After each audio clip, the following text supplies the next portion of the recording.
Selama libur panjang Isra Mi'raj dan Imlek ini, aktivitas penyeberangan Gilimanuk ke Tapang mengalami kenaikan dibanding tahun sebelumnya. Corporate Secretary ASDP Selvi Harifin mengatakan penyeberangan di jalur itu selama 24 hingga 28 Januari 2025 melayani penumpang yang menyeberang dari Jawa ke Bali sebanyak 143.547 orang, meningkat 34% dibandingkan tahun lalu yang sebanyak 106.814 orang. Total kendaraan yang menyeberang mencapai 33.626 unit, naik 25% dibandingkan periode yang sama tahun lalu sebanyak 26.878 unit.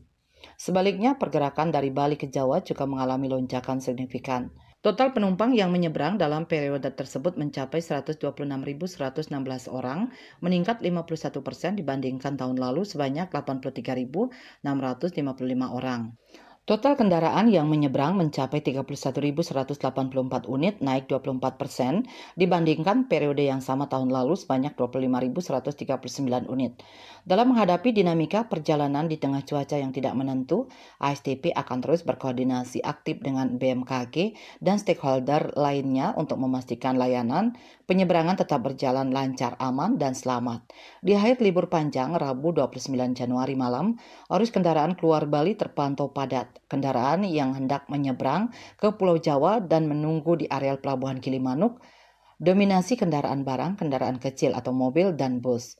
Kendati padat kendaraan, aktivitas bongkar muat kapal tergolong lancar. Pengawas Balai Pelaksana Transportasi Darat (BPTD) Pelabuhan Gilimanuk Imade Fran Darmayuda mengatakan, pada Rabu malam total dioperasikan 30 kapal dengan pola 8 trip. Sebanyak 19 kapal beroperasi di dermaga MB dan 11 kapal di dermaga LCM.